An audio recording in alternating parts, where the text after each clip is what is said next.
লোভ, মরিচিকা, মায়াজাল, এই মায়াজালে আমরা আটকে আছি। ফলে মৃত্যুর কথা আমরা ভুলে গিয়েছি, পাগলের মতো ছুটছি। আরো টাকা লাগবে, আরো খ্যাতি লাগবে, আরো যশ লাগবে, আরো দাপট লাগবে। আমার এত টাকা দিয়ে কি হবে? এত সম্পদ দিয়ে কি হবে? এত ব্যস্ততা দিয়ে কি হবে তোমার? স্টপ, থামুন, অনেক হয়েছে। আন্না, থামুন। Take a rest, take a breath, and think about death. Think that you have to go back to your Lord. একটু বসেন না, একটু ভাবেন যে আমাকে চলে যেতে হবে, চলে যেতে হবে। এই কোলাহল, এই ব্যস্ততা, এগুলো থাকবে, থাকবো না আমি। সাইয়েদনা ওমর ফারুক বলেছেন, মুতু ক্বাবলা আন তামুতু, মরার আগে একবার মরো। হাসিবু ক্বাবলা আন তুহাসাবু আলাইকুম, তোমার হিসাব নেওয়ার আগে তুমি একবার নিজের হিসাবটা করো না। কাগজ বের করে একটু লিখো না কি কি ভালো কাজ করছিলা, যেগুলো দিয়ে নাজাতের ওসিলা হতে পারে। 1 2 3, আর কি কি আকাম কুকাম করছো দেখো না, লিখে দেখো তোমার অবস্থাটা কি। মরার আগে একবার মরো। মরার আগে খাটের মধ্যে শুয়ে শটান করে চোখ বন্ধ করে একবার মরার ভান করে দেখেন কেমন লাগে। চোখটা বন্ধ করেন আর ভাবেন আপনি নাই, কি কি হতে পারে ভাবেন। আপনার ছেলে মেয়েরা কান্না জুড়ে দিবে, আপনার প্রাণের স্ত্রী বিলাপ শুরু করে দিবে, বন্ধু বান্ধবের চিৎকার আর মাতম, স্থানীয় এলাকার মসজিদে ঘোষণা, অমুক এলাকার নিবাসী অমুক ভাই অমুকের ছেলে অমুক দুনিয়ায় নাই। সব আত্মীয়রা চলে আসবে, ফেসবুকে স্ট্যাটাস দেয়া হবে, সবাই সবাইকে জানাবে বিকাল 4টায় অমুক হাই স্কুল ময়দানে আপনার জানাজা। ছুটে আসবে, সবাই ছুটে আসবে আপনাকে শেষ বিদায় দিতে, গুড বাই জানানোর জন্য, আল ওয়াদা, বিদায় জানাতে আসবে সবাই। 4 তাকবীর দিয়ে আপনার জানাজা, অশ্রুসিক্ত জানাজায় আপনার বিদায় হবে। কাঠের খাটিয়ার মধ্যে করে কাঁধে তুলে আপনার কবরে নেওয়া হবে। আগে থেকে খুঁড়ে রাখা কবরটার মধ্যে আপনারে বিছিয়ে দেয়া হবে। বাঁশের কচি দিয়ে তার উপরে মাটির চাপা দিয়ে সব চলে যাবে। ভাবেন না একবার চোখ বন্ধ করে, this is the circle of life, this is the nature of life. এটা সবার হবে, আমার হবে, আপনার হবে। এত মায়া, এত ভালোবাসা কই যাবে? কেউ থাকবে না, সবাই আপনার অন্ধকার কবরে রেখে দিয়ে চলে আসবে। উপরে বাঁশের কঞ্চি, তার উপরে মাটির চাপা, অন্ধকার আর অন্ধকার। এই অন্ধকার যেন শেষ হতে চায় না, শুধুই অন্ধকার, ঠিক কিনা? এজন্য আমাদের চলে যেতে হবে। দাদা গেল, চাচা গেল, মামা গেল, আমাদেরকেও যেতে হবে, জোরে কোন ঠিক কিনা?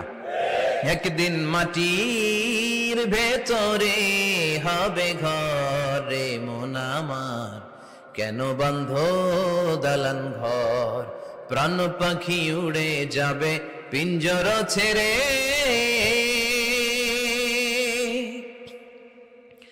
ধরা ধামে সবই রবে, তুমি যাবে চলে, বন্ধু বান্ধব যত, মাতা পিতা যারা সুত, সবই হবে তোমার পরে। মন আমার কেন বন্ধ দালান ঘর, একদিন মাটির ভেতরে হবে ঘরে মন আমার, কেন বন্ধ দালান ঘর, ঠিক কিনা? সব করে থাকবে, চলে যেতে হবে আমাদেরকে।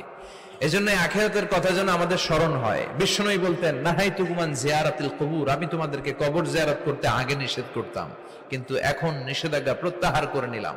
এখন সব সময় তোমরা কবরের সামনে যাবা আর জিয়ারত করবা। কবরস্থানে জানতো বড়ুয়া কৃষ্ণপুরের এই গ্রামের কবরস্থান আছে কোন দিকে? পূর্ব দিকে আছে, গোখরার জলের ওদিকে। যান আপনারা, একটু যাবেন, একটু গেলে আখিরাতের কথাটা স্মরণ হবে। ওখানে ছোট শিশুরা শুয়ে আছে, কিশোর যুবকরা আছে, আপনার মতো তাগড়া যুবক মুরব্বীরা আছে। এরা এই এলাকায় থাকতো, এরা আকাশ থেকে নেমে আসে না, এই এলাকার সন্তান, আজ নাই। একটা সার্টেন পিরিয়ড শেষে আপনিও থাকবেন না। This is the nature of life, this is the circle of life. ছোট্ট শিশু হয়ে এসেছিলেন, শৈশব, কৈশোর, যৌবন, প্রৌঢ়ত্ব। আগে ছিলেন সিঙ্গেল, বিয়ে করে হয়ে গেলেন ডবল। এরপরে আল্লাহ আপনাকে একটা মেয়ে দিল, এরপরে মেয়েকে বিয়ে দিয়ে শ্বশুর হলেন, এরপরে ওই মেয়ের ঘরে সন্তান হতে নানা হলেন। আর কতদিন? অনেক দিন হলো তো, অনেক লম্বা সময় পেয়েছেন আপনি। Think about death. এবার যাওয়ার কথা ভাবেন, আখিরাতের সামানের কথা ভাবেন, ফিরে যেতে হবে। কি শক্তিশালী যুবক, বার্ধক্য চলে আসলে লাঠি ছাড়া চলতে পারে না। কুচকুচে কালো দাড়ি সাদা হয়ে যায়, দাড়ির শুভ্রতা, বয়সের ভার, রং ধরা যৌবন জং ধরে শেষ, ঠিক কিনা? This is the circle of life. যুবক ভাইরা, এটাই জীবন, চলে যেতে হবে, কেউ থাকতে পারবে না, ঠিক কিনা? এটা রিমাইন্ডার আল্লাহ এই সূরার ভেতরে দিয়েছেন যে তোমাদেরকে ফিরে যেতে হবে, এই লোভ লালসা ছেড়ে দাও। রব্বুল আলামিন বলেন, আলহাকুমুত তাকাসুর হাত্তা যুরতুমুল মাকাবির। ও গোলাম, দুনিয়ার সম্পদ, লোভ লালসা তোদেরকে পাগল বানিয়ে দিয়েছে। এই লোভ পাগলামি কোনোদিন তোদের থামবে না যতদিন না তোরা কবরে ঢুকবি, ঠিক কিনা? কার কথা? আল্লাহ বললেন, দুনিয়ার সম্পদ আর লোভ আর মোহে তোমরা গাফেল হয়ে গিয়েছো। আখিরাতের কথা বেমালুম তোমরা ভুলে গিয়েছো, কিন্তু আখিরাতে তোমাদের যেতেই হবে, কবরের বাড়িতে তোমাদের ঢুকতেই হবে, ঠিক কিনা? যেতেই হবে, আমরা ভুলে যাই। আলহাকুমুত তাকাসুর, অতিরিক্ত পাওয়ার লোভ, বেশি বেশি খাওয়ার লোভ, বেশি বেশি জমানোর লোভ মানুষকে গাফেল বানিয়ে দিয়েছে। এটা মানুষের স্বভাব, আরো চাই আরো চাই, এই স্বভাবটা আছে না নাই? দেখবেন ছোট বাচ্চারা মসজিদের দোয়া অনুষ্ঠান শেষে জিলাপি দেয় না? বড় কৃষ্ণপুর কি দেয়? আগে বাতাসা দিত না, এখন কি দেয়? জিলাপি দেয়, মিষ্টি দেয়। তো মসজিদের 2-3 গেট থেকে যদি দেয়, ছোট বাচ্চারা দেখবেন এদিক দিয়ে কয়েকটা নিয়ে আবার ওই গেটে লাইন ধরে। ওর হাত হলো ছোট হাত, ওর হাত ভর্তি জিলাপি, আর নেওয়ার জায়গা না, এরপর আরেক জায়গায় লাইন ধরছে, আরো লাগবে আরো লাগবে, এই আরো আরো আরো চাই, এই স্বভাবটাই মানুষকে কুড়ে কুড়ে শেষ করে দিয়েছে। এত লাগবে কেন তোমার?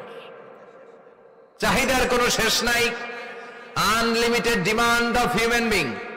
যার আছে বেশি তার চাই বেশি, যার সাইকেল আছে তার হুন্ডা চাই, হুন্ডা আছে তো প্রাইভেট কার চাই, প্রাইভেট কার আছে তো প্লেন চাই, প্লেন আছে তো হেলিকপ্টার চাই, হেলিকপ্টার আছে তো ওইটা চাই, ওইটা আছে তো সেটা চাই, ঠিক কিনা? এলাকার মেম্বার যে হয়েছে চেয়ারম্যান হতে চায়, আছে না নাই? চেয়ারম্যান সাহেব এমপি হতে চায়, আছে না নাই? এমপি সাহেব মন্ত্রী হতে চায়, আছে না নাই? মন্ত্রী সাহেব প্রধানমন্ত্রী হতে চায়, আছে না নাই? কিন্তু এই দেশে সুযোগ নাই, কথা কন।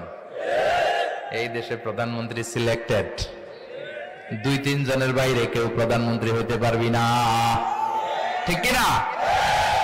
আমার এই জীবনে তো আমি 2-3 জনই দেখলাম। বেগম খালেদা জিয়া, মাননীয় প্রধানমন্ত্রী শেখ হাসিনার ছোট্টবেলা দেখেছি এরশাদকে, আমরা তখন ছোট। তো মানুষের চাহিদার কোনো শেষ নাই, যার আছে বেশি তার চাই বেশি। এজন্য বিষ্ণু বলেছেন, উনজুরু ইলা মান হুয়া আসফালা মিন, তোমার চেয়ে যে খারাপ আছে ওর দিকে তাকাও। ওয়ালা তানজুর মান হুয়া আ'লা মিন, তোমার চেয়ে যে ভালো আছে ওর দিকে তাকাও না, তোমার চেয়ে যে খারাপ অবস্থানে আছে ওর দিকে তাকাও। এটা দিল না রে, পাইলাম না রে, কিচ্ছু হয় না, কি করব জীবন, হতাশ। আসলে আছে কিন্তু অনেক, কিন্তু শুকরিয়া নাই, ডাকাত, ঠিক কিনা? নিজের অবস্থান নিয়ে সুখী না, কিন্তু অনেক লোক আছে তারা আপনার অবস্থানে পৌঁছতে চায়। তাদের দিকে তাকিয়ে দেখেন, আপনি যে অবস্থানে আছেন এই অবস্থানে পৌঁছাটা অনেকের কাছে স্বপ্ন। তারা প্রতিনিয়ত সংগ্রাম আর স্ট্রাগল করে যাচ্ছে আপনার অবস্থানে পৌঁছতে, আর আপনি এটা নিয়ে সন্তুষ্ট না। শেখ সাদির নাম শুনেছেন? বালাগাল উলা কাশাফাদ দুজা, এই কবিতাটার রচয়িতা, ইরানের বিখ্যাত এক কবি। উনি একবার আর্থিক সমস্যার মধ্যে দিয়ে সময় কাটাচ্ছেন, টাকা নাই, পয়সা নাই, পায়ে দেওয়ার মতো জুতা নাই। উনি খুব দুঃখ পেলেন, হায় রে, আমি ইরানের এত বড় কবি, আমার পায়ে দেওয়ার মতো জুতা নাই। দুঃখ ভরা মন নিয়ে রাস্তায় হাঁটতে বেরোলেন। হাঁটতে হাঁটতে হঠাৎ দেখলেন একটা লোক শুয়ে শুয়ে কাঁদছে, ওই লোকটার 2টা পাই নাই, পাই নাই। উনি সেজদায় পড়ে গেলেন, আল্লাহর কাছে ক্ষমা চাইলেন, আল্লাহ অনেক দিয়েছো, শুকর আলহামদুলিল্লাহ। এজন্য যেই পরিস্থিতিতেই থাকি না কেন আমরা কি পড়বো? জোরে বলেন, কি পড়বো? এজন্য কানাতু মিনাল ইসলাম, অল্পে তুষ্ট থাকার নাম হলো ইসলাম। সম্পদ লাগবে কিন্তু সম্পদের পাহাড় লাগবে না, ঠিক কিনা? অল্প খান, অল্প পড়েন, অল্প জামান, অল্পের ভেতরে বরকত ঢুকায়া দিছে কে? দেখবেন যাদের সম্পদ অল্প তারা সুখী বেশি।